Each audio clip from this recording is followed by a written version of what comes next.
Terima kasih pemirsa Anda masih menyaksikan Sumsel Menyapa. Kini kita ikuti segmen dialog. Kita sudah hadirkan narasumber kita dan akan membahas mengenai dampak kabut asap terhadap perekonomian dan juga penegakan hukumnya. Sudah kita hadirkan narasumber kita di studio TVRI Sumatera Selatan. Ada Bapak Ardianto Nugroho SHUD MM, Direktur Pengaduan Pengawasan dan Saksi Administrasi Lingkungan Hidup dan Kehutanan ya KLHK RI. Selamat siang Bapak, apa kabarnya? Selamat siang, kabar baik ya. Alhamdulillah sehat selalu, dan juga kita sudah hadirkan narasumber kita yang kedua melalui Zoom ya. Ada Bapak Dr. Muhammad Ihsan Fajri STMM sebagai pengamat ekonomi Unsri. Selamat siang Bapak, sudah terhubung? Selamat siang. Baik, selamat siang. Sehat selalu Bapak tentunya. Baik, untuk pertama kita ingin bertanya dengan Bapak Ardianto terlebih dahulu. Ini tadi pagi sudah melakukan kegiatan untuk penyegelannya, Pak. Ya, kegiatan pagi tadi ini seperti apa, Pak? Baik, saya mau cerita dulu latar belakangnya. Baik. Kami pertama kali itu melakukan analisa terhadap sebaran hotspot di Sumatera Selatan ini. Dan ini meresahkan gitu. Ketika Ibu Menteri Lingkungan Hidup dan Kehutanan memerintahkan Bapak Dirjen Penegakan Hukum beserta seluruh jajarannya untuk melakukan pengawasan lingkungan hidup dan kehutanan, itu kami datang ke 4 lokasi. Baik. Di seluruhnya di Kabupaten Oki untuk di Sumatera Selatan ini. Hasilnya adalah kami melakukan penyegelan terhadap 4 lokasi entitas perusahaan tersebut. Yang pertama di PT Sampurna Agro yang merupakan PMA Singapura dengan luas 586 hektar. Baik. Lalu yang kedua di PT Tempirai Palm Resources, itu seluas 710 hektar. Dan yang ketiga, PT Bintang Harapan Palma, luasnya 5.148 hektar. Lalu PT Banyu Kahuripan Indonesia, luasnya 200 hektar. Nah, sejak awal kebakaran itu, kami sudah melakukan penyegelan sebanyak 11 entitas perusahaan dengan total luasan 9.953 hektar di seluruh Sumatera Selatan ini. Dan kemungkinan besar luasannya akan bertambah. Dan jumlah entitas perusahaan yang akan kita segel juga kemungkinan akan bertambah. Begitu Mbak Kiki. Baik, berarti untuk tadi pagi itu sudah ada 4 perusahaan ya Pak ya? Betul. 4 perusahaan yang sudah dilakukan penyegelan. Tapi untuk penyegelan ini sendiri bagaimana Pak dari KLHK dan juga dari perusahaannya sendiri bagaimana Pak? Baik, gini. Kami memandang bahwa isu karhutla ini, kebakaran hutan dan lahan ini adalah isu nasional. Dan ini isu yang amat sangat penting gitu ya untuk kita tangani. Dan ini merupakan adalah ancaman bagi masyarakat. Kita perlu tahu bahwa masyarakat berhak mendapatkan lingkungan hidup yang baik. Betul. Di pasal 499 PP 22 tahun 2021 gitu ya, kami dapat melakukan penyegelan ketika kerusakan lingkungan itu dapat berdampak lebih besar dan lebih luas. Atau ketika kerugian negara bisa menjadi lebih besar. Maka kami tidak punya pilihan lain selain melakukan penyegelan. Begitu Mbak Kiki. Baik ya, tentunya berarti Bapak Ardianto ini dari Kabupaten Ogan Komering Ilir ya. Betul. Sebelumnya langsung ke sini langsung berdialog bersama kami. Betul. Ya, habis dilakukan penyegelan. Baik, kita terhubung kembali dengan Bapak Dr. Muhammad Ihsan. Bapak masih terhubung. Baik, mengenai sebagai pengamat ekonomi dari Universitas Sriwijaya sendiri, ini bagaimana nih melihat dari kabut asap yang sudah terjadi di Kota Palembang? Apakah juga berdampak bagi peningkatan perekonomian di Kota Palembang? Ya, sebenarnya jelas berpengaruh ya, Mbak ya. Kita tahu kita baru saja melewati masa pandemi ya. Kita sudah berhasil melewati pandemi dan sekarang sebenarnya masa rebound. Ini masa kita meningkatkan kembali ya pertumbuhan ekonomi kita mendekati normal dan malah kalau bisa lebih normal ya. Dan sebenarnya ada beberapa event yang akan diselenggarakan internasional ya di Palembang. Saya tahu tanggal 12 Oktober itu ada event sebenarnya kualifikasi Piala Dunia ya Indonesia lawan Brunei dan dibatalkan. Kita lihat dari situ saja kita bisa lihat dampaknya ya. Padahal dengan ada event tersebut itu bisa banyak sekali kegiatan perekonomian yang bisa kita jalankan ya, penjualan UMKM ya, souvenir dan lain-lain. Belum lagi kita kalau lihat aktivitas-aktivitas yang sekarang ya banyak dibatalkan juga ya, bahkan kunjungan bukan hanya kita ke aktivitas ekonomi yang transaksi jual beli ya, tapi juga kunjungan tempat-tempat wisata. Ya, ini berpotensi sekali padahal dengan adanya perbaikan setelah kita pandemi ini dimasifkan sebenarnya. Dan dampaknya sekarang sudah cukup banyak ya. Mungkin kalau di Sumsel saya rasa belum ada, tapi kalau di Kalimantan contohnya karena bencana nasional kata Pak Dir tadi, itu banyak penerbangan yang dibatalkan. Nah ini sudah pasti ya, berapa besar kerugiannya, ya itu pasti sudah bisa kita rasakan. Dan dengan adanya kebakaran juga ya, yang sekarang Palembang ya, kalau kita tahu kadang di beberapa survei indikator nomor 1 ya, kita yang cukup eh, berbahaya ya, kita level 1 yang kualitas udara terburuk, itu juga menyebabkan beberapa aktivitas kembali dilakukan secara daring. Nah ini juga pasti berpengaruh terhadap aktivitas perekonomian di Sumatera Selatan. Baik, sangat berpengaruh sendiri apalagi di Kota Palembang ini untuk sekolahnya sudah dilakukan daring Pak untuk di Kota Palembang ya. Baik Pak, untuk gugatan kita kembali ke Pak Ardianto nih. Untuk gugatan hukum yang diberikan ini perusahaan gugatan seperti apa? Apakah ada gugatan balik dari perusahaan Pak? Begini Mbak, segala macam tindakan hukum yang akan kami tempuh tujuannya satu, untuk menimbulkan efek jerak bagi perusahaan. Baik. Dan untuk melakukan pemulihan lingkungan dampak dari karhutla ini. Kami akan gunakan semua instrumen penegakan hukum yang kami miliki kewenangannya. Yaitu satu, sanksi administrasi. Lalu yang kedua, perdata. Dan lalu yang ketiga adalah pidana. Kami akan tempuh itu semua. Dan tentu saja kami akan melakukan koordinasi dengan aparat penegak hukum seperti kepolisian maupun pihak kejaksaan. Demikian Mbak. Kejaksaan. Tapi ada gugatan balik nggak Pak? Seperti tahun-tahun sebelumnya yang mungkin sering terjadi ada gugatan balik dari perusahaan atau belum pernah nih Pak? Sampai sejauh ini untuk tahun ini kami belum mendapatkan gugatan balik. Tapi begini, kami memiliki level of confidence yang amat sangat tinggi gitu, dalam melakukan proses litigasi ini. Kenapa? Karena kami melakukan semua ini berdasarkan peraturan yang kami miliki.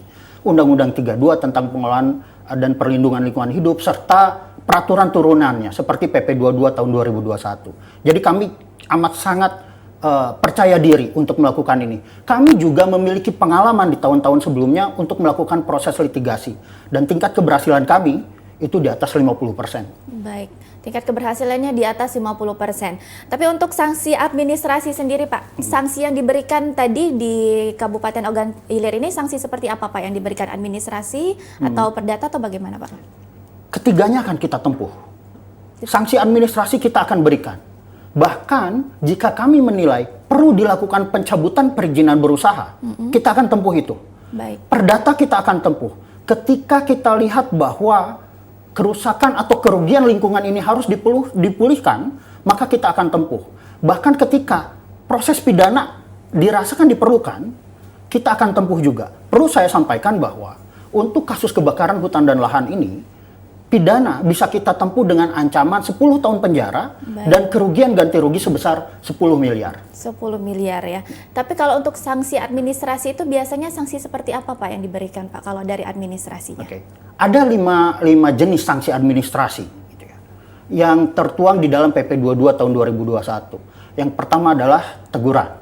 Baik. Yang kedua paksaan pemerintah. Yang ketiga denda administrasi. Yang keempat, pembekuan perizinan berusaha. Dan yang paling berat adalah pencabutan perizinan berusaha. Nah, pertanyaannya, kapan kami lakukan pencabutan perizinan berusaha? Di PP 22 tahun 2021 disampaikan, salah satunya kita tempuh pencabutan perizinan berusaha kalau memang dia sudah berulang. Lalu yang kedua adalah ketika dampak pemulihannya itu akan sulit untuk dilakukan. Maka kami akan melakukan pencabutan perizinan berusaha. Baik ya, itu yang sudah sangat fatal ya jika dicabut perizinan perusahaannya. Betul. Ya Pak ya. Baik, kita kembali ke Bapak Iksan nih sebagai pengamat ekonomi Unsri. Tentunya sudah dilakukan penyegelan dari KLHK RI sendiri. Ini kalau dari sisi ekonominya nih, penyegelan ini seperti apa dari perusahaannya sendiri dan juga dari dampak masyarakatnya seperti apa? Ya, dengan adanya kegiatan penyegelan, artinya kita memberikan sanksi ya. Kita berharap ya, baik itu masyarakat ya maupun pelaku usaha yang melakukan kegiatan serupa pembakaran lahan untuk membuka lahan baru ini bisa berkurang dan kalau bisa memang berhenti. Ya, harapannya ada efek jerah. Nah, efek jerah ini yang harapannya nanti tidak terjadi terulang lagi. Karena apa? Adanya bencana ini ya, sebut bencana gitu ya. Itu menyebabkan reputasi juga ya, reputasi Sumatera Selatan. Ya, karena kalau orang nanti mau investasi, ya kita tahu kan salah satu indikator faktor yang pengaruh pertumbuhan ekonomi kan selain konsumsi ada investasi di situ. Ya, nah ketika nanti orang berinvestasi nanti jangan sampai reputasi Sumsel itu jadi jelek ya pertama. dengan adanya mungkin bencana seperti asap dan lain-lain, gitu ya, sehingga nanti orang berpikir dua kali kita mau investasi ke sini. Kedua, dengan adanya kabut asap ini, gitu kan, itu kan juga berdampak pada pengeluaran, ya, seperti ke masyarakat ada pengeluaran tambahan seperti pengeluaran untuk kesehatan, ya, yang pasti dengan budget constraint, dengan anggaran sekarang masyarakat pendapatan yang kita anggap tetap, dia harus mengeluarkan biaya tambahan untuk pengobatan, karena kan mungkin belum semua masyarakat kita tercover BPJS, sehingga sisa anggaran untuk belanja kan berkurang. Nah, dengan sisa anggaran belanja yang berkurang ini pasti akan pengaruhi transaksi yang dilakukan oleh masyarakat, sehingga pasti akan terjadi penurunan transaksi ekonomi. Yang ketiga pasti government spending, ya, pengeluaran pemerintah yang harusnya itu bisa digunakan untuk peningkatan ekonomi sektor real dan sektor lain itu malah dialihkan mungkin untuk mengurangi bencana ini, dan pasti ada pengalihan anggaran, dan ini juga pasti akan secara langsung atau tidak langsung akan mengurangi transaksi ekonomi dari government spending. Dan ini kita harapkan dengan adanya sanksi ini, ya, kita berharap, ya, saya juga sebagai masyarakat itu bisa memberikan efek jerah. Dan kalau bisa memang silakan dihukum seberat-beratnya, karena ini dampaknya multidimensional, ya, dan sistemik menurut saya. Artinya ini bisa berdampak lain sampai ke reputasi juga. Baik, betul sekali ya, dari penegakan hukum ini ada efek jerah karena tidak hanya perekonomian saja yang terdampak, dari pendidikan juga terdampak, dan pastinya juga kesehatan. Untuk Pak Ardianto sendiri Pak, untuk di Sumsel ini sudah dilakukannya penegakan hukum. Apakah di wilayah Kalimantan ini juga sedang terjadi karhutla ini ada juga penegakan hukum atau ada juga wilayah lainnya Pak? Di seluruh Indonesia ini kami sedang melakukan konsentrasi di 4 provinsi. Satu di Sumatera Selatan, kedua di Kalimantan Barat, lalu Kalimantan Tengah, dan Kalimantan Selatan. Baik. Nah, dari keempat provinsi ini, kami sudah melayangkan 215 surat peringatan. 200, Pak. 215 surat peringatan kepada entitas perusahaan di seluruh Indonesia. Baik. Dan 58 diantaranya itu ternyata kebakarannya berulang dari tahun-tahun sebelumnya, gitu. Jadi efek jeraknya mungkin perlu kita tingkatkan lagi, gitu. Nah, betul. dari 215 tersebut, kami sudah melakukan penyegelan sebanyak 34 perusahaan di seluruh Indonesia. Di seluruh Indonesia. Tapi kalau dibandingkan dengan tahun sebelumnya, dengan tahun ini ada peningkatannya sendiri enggak Pak untuk penyegelan, atau sama dengan tahun sebelumnya? Kurang lebih sama saja. Kurang lebih sama. Kurang lebih angkanya. sama ya. Berarti yang berulang ini loh Pak, gimana ya? Kita juga mungkin kalau untuk kabut asap tahun-tahun sebelumnya untuk di Sumsel masih bisa dibilang dengan kategori aman. Tapi kalau di tahun ini memang mungkin meningkatnya pesat luar biasa ya. Tapi kalau untuk dari perusahaan mungkin adanya penyegelan. Ini biasanya kadang ada juga masyarakat, ada juga yang individu. Itu kalau dari KLHK sendiri gimana Pak kalau individu seperti itu Pak? Baik, gini. Meningkatkan efek jerah itu adalah tantangan bagi kami nih di Direktorat Jenderal Penegakan Hukum. Baik. Bagaimana caranya supaya tahun depan itu lebih baik daripada tahun ini. Itu satu ya. Lalu yang kedua, bagaimana kalau misalnya pelaku pembakaran itu adalah individu. Kami sementara ini sudah bekerja sama dengan Kementerian ATR BPN. Kami sebelumnya sudah berbicara dengan Pak Sekjen Kementerian ATR BPN untuk berbagi siapa sih pemilik HGU, gitu. Supaya kami bisa melakukan tindakan terhadap para individu yang melakukan pembakaran tersebut, gitu. Selain itu tentu saja kami selalu bekerja sama dengan pihak kepolisian maupun Kejaksaan Agung. Demikian. Berarti individu juga diberikan sanksi hukum ya pastinya Betul, Pak ya. betul. Mungkin karena yang sekarang ini menjadi topiknya lagi meningkatnya itu di perusahaannya sendiri ya untuk di Provinsi Sumatera Selatan. Tapi kalau dibandingkan Sumatera Selatan dengan Kalimantan nih Pak, yang parahnya ini di Sumsel atau di Kalimantan sih Pak? Di Kalimantan. Di Kalimantan, Di Kalimantan, ya. betul. Tapi di Kota Palembang kabut asapnya paling tidak sehat ya. Ternyata di Kota Palembang bukan di Kalimantan ya Pak ya? Sempat kalau saya tadi cek di ISPU kami itu tingkat pencemaran udaranya sempat berada di angka 201. Betul. Artinya sangat tidak sehat. Benar. Gitu ya. Nah, kepada masyarakat saya menghimbau untuk menggunakan masker ketika bepergian keluar dari rumah, gitu. Tapi kalau di Kalimantan, jika dibandingkan dengan Sumatera Selatan, lebih parah di Kalimantan, Mbak. Baik, lebih parah di Kalimantan ternyata. Betul. Ya. Baik, kita kembali lagi nih ke Pak Iksan Hajri, tentunya pengamat ekonomi. Tentunya ini dari kabut asap ini Pak menimbulkan juga keterbatasan mobilitas dari masyarakat umum dan juga dari anak-anak pendidikan. Ini kalau dari sisi perekonomiannya sendiri sudah berdampak belum sih untuk ke masyarakat yang misalnya UMKM ataupun juga ojol, itu bagaimana Pak? Ya, baik, terima kasih.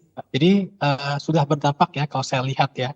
Saya amati langsung memang sudah berdampak ya, beberapa ojol itu sudah ada yang kena sakit ISPA ya, kita bisa lihat ya dari data Dinas Kesehatan ya, khususnya Sumsel itu adanya peningkatan ISPA ya, ISPA di Palembang dan Sumatera Selatan. Artinya ISPA tadi kan bukan hanya kita masyarakat tapi juga pelaku usaha juga banyak ya, termasuk yang setiap hari di jalan ya, seperti ojek ya maupun ojek online, itu pasti kena dampaknya. Yang kedua memang adanya kabut asap ini sudah pasti itu akan mengurangi bahkan ada yang stop total itu masalah distribusi barang.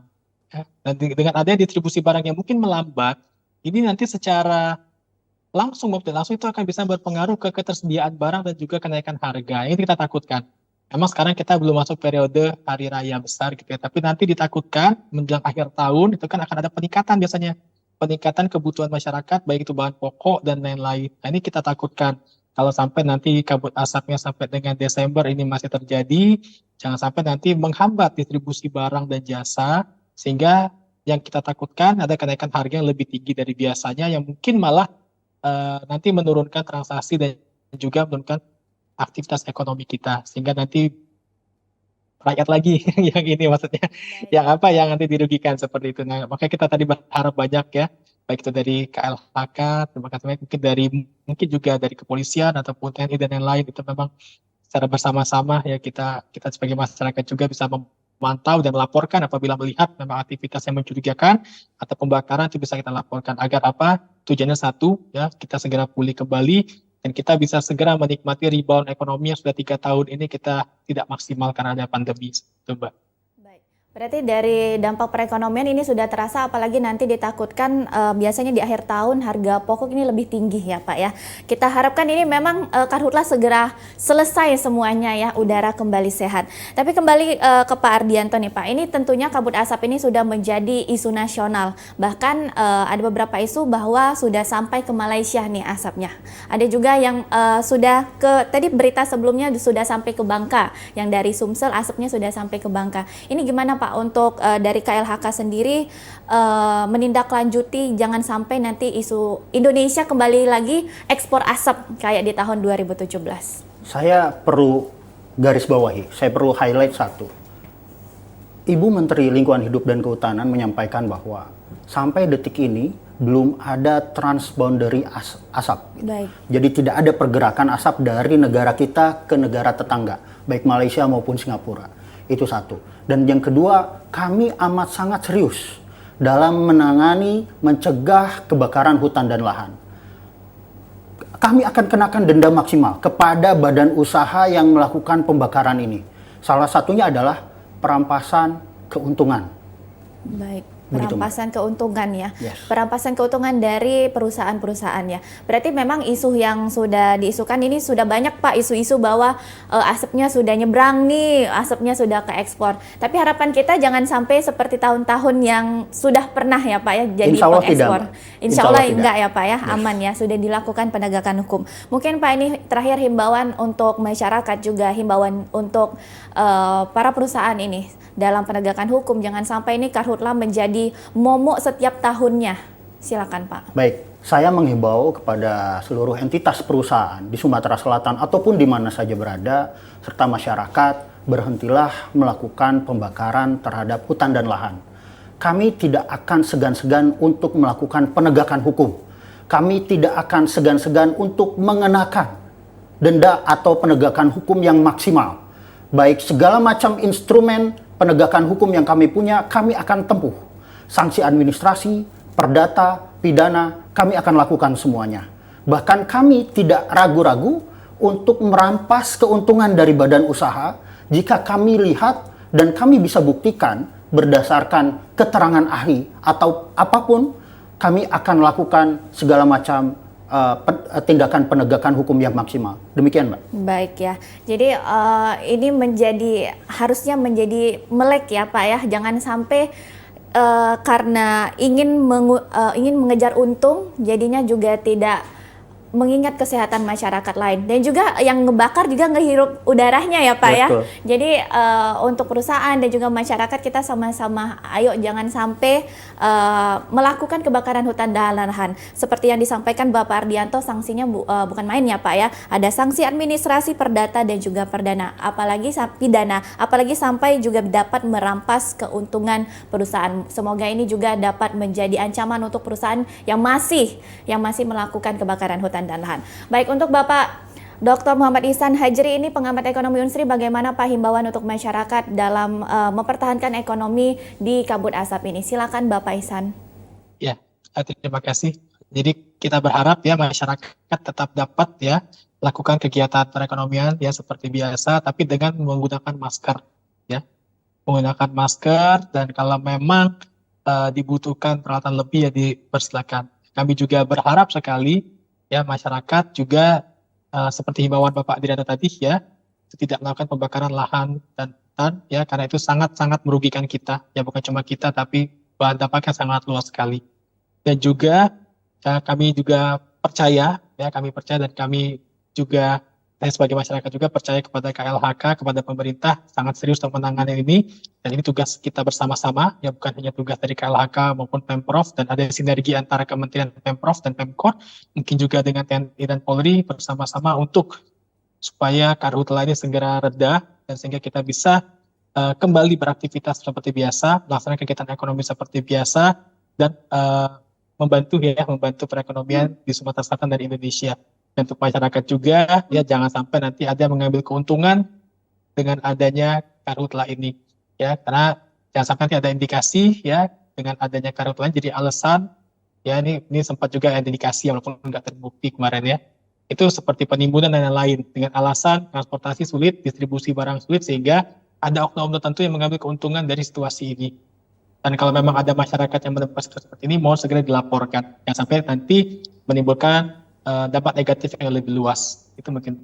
Baik, betul sekali. Ini juga mengancam perekonomian, ketahanan pangan juga yang sudah makin kekeringan. Kita harapkan juga ini dari masyarakat menjaga kesehatan masing-masing, apalagi dari sisi ekonomi.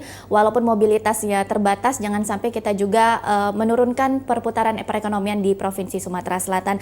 Baik, terima kasih Bapak Ardianto Nugroho, SHUT MM, Direktur Pengaduan Pengawasan dan Sanksi Administrasi Lingkungan Hidup dan Kehutanan RI dari Ogan Komering Ilir langsung ke Kota Palembang ya, demi datang ke TVRI Sumatera Selatan. Dari Jakarta ya.